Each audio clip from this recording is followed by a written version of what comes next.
ಯಾವುದನ್ನ ನಾವು ಆಧ್ಯಾತ್ಮ ಅಂತೀವಿ ಅದು ಮನುಷ್ಯರನ್ನ ಪರಿವರ್ತಿಸಬೇಕು. ಅವರ ಒಳಗಡೆ ಇನ್ನೊಬ್ಬರ ಬಗ್ಗೆ ಒಂದು ಸಹಿಷ್ಣುತೆಯನ್ನ ಬೆಳೆಸಬೇಕು. ನನ್ನ ಹಸಿವೇ ಹೆಚ್ಚು ಅನ್ನುವುದು ಸಮಾಜದಲ್ಲಿ ಮತ್ತು ರಾಜಕಾರಣದಲ್ಲಿ ಸಿಕ್ಕಾಪಟ್ಟೆ ಇದೆ. ರಾಜಕಾರಣಕ್ಕೆ ಬಸವಣ್ಣನವರ ಅಧ್ಯಾತ್ಮ ಬರಬೇಕಿದೆ, ರಾಜಕಾರಣದಲ್ಲಿ ಬುದ್ಧ ಗುರುವಿನ ಅಧ್ಯಾತ್ಮ ಬೇಕಿದೆ, ರಾಜಕಾರಣದಲ್ಲಿ ಬಾಬಾ ಸಾಹೇಬರು ಮತ್ತು ಮಹಾತ್ಮ ಗಾಂಧೀಜಿಯವರು ಹೇಳಿದ ಅಧ್ಯಾತ್ಮ ಬೇಕಿದೆ. ತನಗೆ ಹಸಿವಾಗುತ್ತಿದೆ ಎನ್ನುವ ಅರಿವು ಭೌತಿಕವಾದ್ದು, ಇನ್ನೊಬ್ಬರಿಗೆ ಹಸಿವಾಗುತ್ತಿದೆ ಎನ್ನುವ ಅರಿವು ಬೌದ್ಧಿಕವಾದ್ದು. ಆದರೆ ಇನ್ನೊಬ್ಬರ ಹಸಿವನ್ನು ತನ್ನ ಹಸಿವು ಎಂದುಕೊಳ್ಳುವುದು ಆಧ್ಯಾತ್ಮಿಕವಾದ್ದು. ಈ ಮಹತ್ವದ ಸಮಾವೇಶದ ಅಧ್ಯಕ್ಷರೇ, ಸನ್ಮಾನ್ಯ ಮುಖ್ಯಮಂತ್ರಿಗಳೇ ಮತ್ತು ಈ ವೇದಿಕೆ ಮೇಲೆ ಮತ್ತು ಈ ಸಭಾಂಗಣದಲ್ಲಿ ಸೇರಿರ್ತಕ್ಕಂಥ ಎಲ್ಲ ಬಸವ ಬಂಧುಗಳೇ, ಮೊದಲಿಗೆ ಕರ್ನಾಟಕದ ಜನರ ಪರವಾಗಿ ಲಿಂಗಾಯತ ಮಠಾಧಿಪತಿಗಳ ಒಕ್ಕೂಟಕ್ಕೆ ಅದನ್ನ ನಿಮ್ಮೆಲ್ಲರ ಪರವಾಗಿ ಅಭಿನಂದಿಸಬೇಕು ಅಂತ ನನಗನ್ನಿಸ್ತದೆ. ಯಾಕೆ ಅಂದರೆ ಬಸವ ತತ್ವ ಅದು ಸ್ಥಾವರವಲ್ಲ, ಬಸವ ತತ್ವ ಜಂಗಮ ಸ್ವರೂಪಿಯಾದ್ದು. ಮಠವನ್ನ ದಾಟಿ ಬೀದಿಗಿಳಿದು ಈ ರಾಜ್ಯದ ಉದ್ದಗಲಕ್ಕೂ ಪ್ರತಿಯೊಬ್ಬರಿಗೂ ಕೂಡ ಬಸವ ಸಂಸ್ಕೃತಿಯನ್ನ ಪರಿಚಯಿಸಬೇಕು ಅಂತ ಒಂದಿಡೀ ತಿಂಗಳು ಬಸವ ಸಂಸ್ಕೃತಿ ಅಭಿಯಾನವನ್ನ ಲಿಂಗಾಯತ ಮಠಾಧಿಪತಿಗಳ ಒಕ್ಕೂಟ ಆಯೋಜಿಸಿದೆ. ಕೋವಿಡ್ ಅಲೆ ಬರುವುದಕ್ಕೆ ಮುಂಚೆ ಹೀಗೇನೆ ಸಾಣೆಹಳ್ಳಿ ಶ್ರೀಗಳ ನೇತೃತ್ವದಲ್ಲಿ ಮತ್ತೆ ಕಲ್ಯಾಣ ಅನ್ನುವಂಥ ಒಂದು ಅಭಿಯಾನ ಆರಂಭ ಆದಾಗಲೇ ನಮಗೆ ಕರ್ನಾಟಕದಲ್ಲಿ ಒಂದು ಹೊಸ ಸಂಚಲನ ಮೂಡಲಿಕ್ಕಿದೆ. ಬಸವ ಧರ್ಮ, ಕನ್ನಡ ಧರ್ಮವನ್ನ ನಾವು ರಾಜ್ಯದ ಎಲ್ಲ ಕಡೆಗೆ ಮತ್ತೆ ಮತ್ತೆ ತೆಗೆದುಕೊಂಡು ಹೋಗಬೇಕು ಅನ್ನುವಂಥ ನಿರೀಕ್ಷೆ ಇತ್ತು. ಆದರೆ ಕೋವಿಡ್ ಕಾರಣಕ್ಕಾಗಿ ಅದು ನಂತರದಲ್ಲಿ ಮುಂದುವರಿಯಲಿಲ್ಲ. ಆದರೆ ಈಗ ಇಡೀ ಒಕ್ಕೂಟವೇ ಇಡೀ ರಾಜ್ಯದ ಉದ್ದಗಲಕ್ಕೂ ಇದನ್ನ ತೆಗೆದುಕೊಂಡು ಹೋಗಿರುವಂಥದ್ದು ಬಹಳ ವಿಶೇಷವಾದ್ದು. ಮತ್ತು ಕೇವಲ ಲಿಂಗಾಯತ ಸಮುದಾಯವನ್ನು ಅಷ್ಟೇ ಅಲ್ಲದೆ ಎಲ್ಲ ಜಾತಿ ಧರ್ಮಗಳನ್ನು ಒಳಗೊಳ್ಳುವಂಥ ಕೆಲಸವನ್ನ ಈ ಅಭಿಯಾನದಲ್ಲಿ ಬೇರೆ ಬೇರೆ ಜಿಲ್ಲೆಗಳಲ್ಲಿ ಮಾಡಲಾಗಿದೆ. ಅದರಲ್ಲೂ ದಕ್ಷಿಣ ಕನ್ನಡ ಜಿಲ್ಲೆಯಲ್ಲಿ ಈ ಕಾರ್ಯಕ್ರಮವನ್ನ ಸಂಯೋಜನೆ ಮಾಡಿದಂಥವರು ಒಬ್ಬರು ಮುಸ್ಲಿಂ ಸಮುದಾಯಕ್ಕೆ ಸೇರಿದಂಥವ್ರು ಮತ್ತು ಹಿರಿತಲೆಗಳನ್ನ ಯಾರಿಗೆ ಹೆಚ್ಚು ಪುರುಸೊತ್ತಿರುತ್ತೆ ಅವರನ್ನ ಮಾತ್ರ ತಲುಪುವಂತ ಕೆಲಸ ಮಾಡದೆ ಪ್ರತಿ ದಿನದ ಕಾರ್ಯಕ್ರಮದಲ್ಲಿ ವಿದ್ಯಾರ್ಥಿಗಳನ್ನ, ಕಾಲೇಜು ವಿದ್ಯಾರ್ಥಿಗಳನ್ನ, ವಿದ್ಯಾರ್ಥಿ ಯುವಜನರನ್ನ ತಲುಪುವಂತ ಒಂದು ಸಂವಾದ ಕಾರ್ಯಕ್ರಮವನ್ನ ಇಟ್ಕೊಂಡಿರೋದು ಇನ್ನೂ ವಿಶೇಷವಾದ್ದು. ಯಾಕೆ ಇದು ಇವತ್ತಿನ ದಿವಸ ಮುಖ್ಯ, 21ನೇ ಶತಮಾನದಲ್ಲಿ ಈ ರೀತಿಯಾದಂಥ ಒಂದು ಪ್ರಯತ್ನ ಮುಖ್ಯ ಅಂತಂದ್ರೆ ಎರಡು ಕಾರಣಕ್ಕಾಗಿ.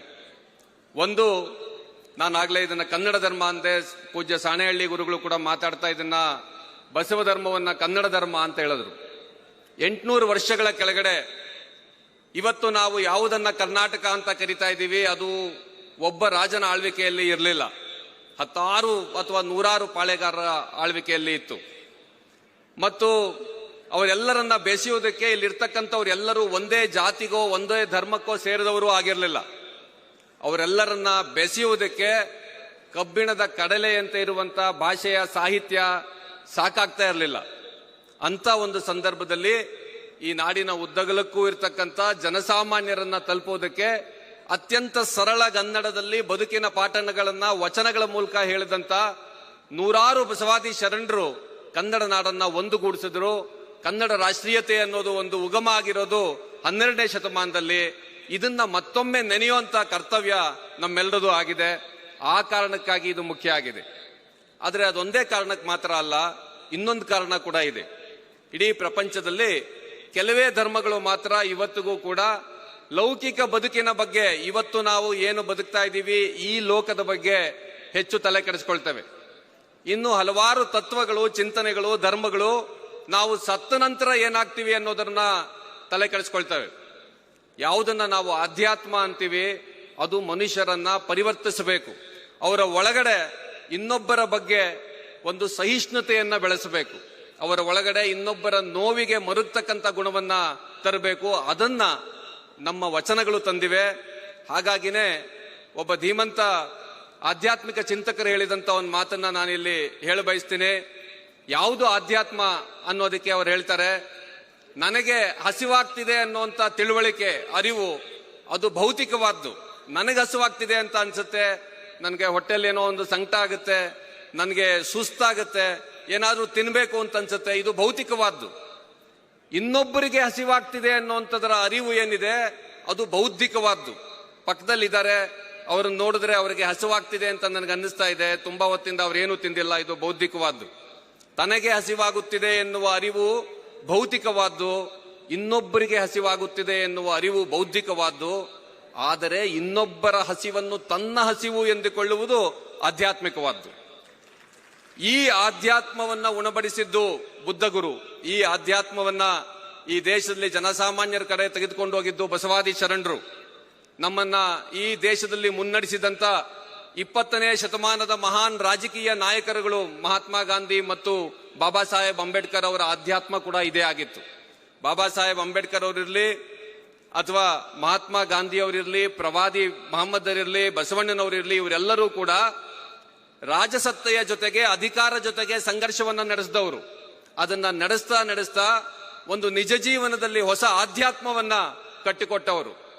ನನ್ನ ಪ್ರಕಾರ 21ನೇ ಶತಮಾನಕ್ಕೆ ಈ ಆಧ್ಯಾತ್ಮದ ಅಗತ್ಯ ಇದೆ. ಯಾಕೆ ಅಂದರೆ ನನ್ನ ಹಸಿವೇ ಹೆಚ್ಚು ಅನ್ನುವುದು ಸಮಾಜದಲ್ಲಿ ಮತ್ತು ರಾಜಕಾರಣದಲ್ಲಿ ಸಿಕ್ಕಾಪಟ್ಟೆ ಇದೆ. ನನ್ನ ಹಸಿವೇ ಹೆಚ್ಚು, ಇನ್ನೊಬ್ಬರ ಹಸಿವನ್ನ ನನ್ನ ಹಸಿವು ಅಂದುಕೊಳ್ಳೋದಲ್ಲ, ಮತ್ತು ಇನ್ನೊಬ್ಬರ ಹಸಿವನ್ನು ಅರಿಯುವ ಬೌದ್ಧಿಕ ತಿಳುವಳಿಕೆಯೂ ಇಲ್ಲ. ಬದಲಿಗೆ ನಾನು ಹೆಚ್ಚೆಚ್ಚನ್ನ ಸೇರಿಸಿಕೊಳ್ಬೇಕು ಅನ್ನೋದು ಈ ಸಮಾಜದಲ್ಲಿ ಮತ್ತು ರಾಜಕಾರಣದಲ್ಲಿ ಸಾಕಷ್ಟಿದೆ. ರಾಜಕಾರಣಕ್ಕೆ ಬಸವಣ್ಣನವರ ಅಧ್ಯಾತ್ಮ ಬರಬೇಕಿದೆ, ರಾಜಕಾರಣದಲ್ಲಿ ಬುದ್ಧ ಗುರುವಿನ ಅಧ್ಯಾತ್ಮ ಬೇಕಿದೆ, ರಾಜಕಾರಣದಲ್ಲಿ ಬಾಬಾ ಸಾಹೇಬರು ಮತ್ತು ಮಹಾತ್ಮ ಗಾಂಧೀಜಿಯವರು ಹೇಳಿದ ಅಧ್ಯಾತ್ಮ ಬೇಕಿದೆ. ಇದನ್ನ ಕನ್ನಡ ನೆಲಕ್ಕೆ ತೆಗೆದುಕೊಂಡು ಹೋಗೋದಕ್ಕೆ ಅತ್ಯುತ್ತಮವಾದಂತಹ ಒಂದು ಸಾಧನ ಅದು ಬಸವಾದಿ ಶರಣರು ಏನ್ ಹೇಳಿದಂತ ವಚನಗಳು ಮತ್ತು ತತ್ವ ಇದೆ, ಅದು ಅತ್ಯುತ್ತಮವಾದಂತಹ ಸಾಧನ. ಹಾಗಾಗಿ ಸನ್ಮಾನ್ಯ ಸಿದ್ದರಾಮಯ್ಯನವರ ಸರ್ಕಾರ ಬಸವಣ್ಣನವರನ್ನ ಈ ನಾಡಿನ ಸಾಂಸ್ಕೃತಿಕ ನಾಯಕ ಅಂತ ಘೋಷಿಸಿರುವ ಸಂದರ್ಭದಲ್ಲಿ ವಚನಗಳನ್ನ ಪ್ರತಿ ಊರಿಗೆ, ಜಿಲ್ಲಾ ಕೇಂದ್ರಕ್ಕೆ ಅಲ್ಲ, ಪ್ರತಿ ಮನೆಗೆ ಮತ್ತು ಪ್ರತಿ ಮನಕ್ಕೆ ತೆಗೆದುಕೊಂಡು ಹೋಗುವಂತ ಕೆಲಸ ಆಗಬೇಕಾಗಿದೆ. ಬಹುಶಃ ಸಿದ್ಧಗಂಗಾ ಶ್ರೀಗಳು ಹೇಳಿದ ಹಾಗೆ ಈ ಬಸವ ಸಂಸ್ಕೃತಿ ಅಭಿಯಾನದ ಸಮಾರೋಪ ಕಾರ್ಯಕ್ರಮ ಇದಲ್ಲ. ಬದಲಿಗೆ ಬಸವ ಸಂಸ್ಕೃತಿಯನ್ನ, ಬಸವ ತತ್ವವನ್ನ, ಶರಣರ ವಚನಗಳನ್ನ ಪ್ರತಿ ಮನೆಗೆ ಮತ್ತು ಪ್ರತಿಯೊಂದು ವ್ಯಕ್ತಿಗೆ ತೆಗೆದುಕೊಂಡು ಹೋಗುವಂತ ಕಾರ್ಯಕ್ರಮದ ಆರಂಭ ಇದಾಗಬೇಕು ಅಂತ ನನಗೆ ಅನ್ನಿಸ್ತದೆ. ಆ ನಿಟ್ಟಿನಲ್ಲಿ ಗುರುಗಳು ಕೆಲವು ಅನಿಸಿಕೆಗಳನ್ನು ಹೊಂದಿದ್ದಾರೆ. ವಚನಗಳ ಪ್ರಚಾರಕ್ಕೆ, ಪ್ರಸಾರಕ್ಕೆ ಮತ್ತು ಸಂಶೋಧನೆಗೆ ಒಂದು ವಚನ ವಿಶ್ವವಿದ್ಯಾಲಯ ಆಗಬೇಕು ಮತ್ತು ಹಲವಾರು ಕೇಂದ್ರಗಳು ಈ ರಾಜ್ಯದಲ್ಲಿ ರೂಪುಗೊಳ್ಳಬೇಕು. ಆ ಕೇಂದ್ರಗಳು ಯಾರು ಬಸವಾದಿ ಶರಣರಿದ್ದಾರೆ, ಈ ನಾಡಿನಲ್ಲಿ ಶೋಷಿತ ಸಮುದಾಯಗಳಿಗೆ ಸೇರಿದಂತ, ಹಿಂದುಳಿದ ಸಮುದಾಯಗಳಿಗೆ ಸೇರಿದಂತ ಶರಣರು ಯಾರು 12ನೇ ಶತಮಾನದಲ್ಲಿ ಒಂದು ನಿಜ ಜೀವನದ ಲೌಕಿಕ ಅಧ್ಯಾತ್ಮವನ್ನ ಮುಂದಿಟ್ಕೊಂಡು ಹೋಗಿದ್ದಾರೆ, ಅವರ ಗದ್ದುಗೆಗಳು ಈ ರಾಜ್ಯದಲ್ಲಿ ಅಲ್ಲಲ್ಲಿ ಅನಾಥವಾಗಿದೆ. ಆ ಗದ್ದುಗೆಗಳು ಸ್ಮಾರಕಗಳಾಗಬೇಕು ಮತ್ತು ವಚನ ಪ್ರಸಾರದ ಕೇಂದ್ರಗಳಾಗಬೇಕು ಅನ್ನುವಂಥದ್ದು ಗುರುಗಳ ಆಶಯ ಇದೆ. ಸನ್ಮಾನ್ಯ ಮುಖ್ಯಮಂತ್ರಿಗಳು ಅದನ್ನ ಕೈಗೆತ್ತಿಕೊಂಡು ನಡೆಸ್ತಾರೆ ಅಂತ ನನಗೆ ಅನ್ನಿಸ್ತದೆ.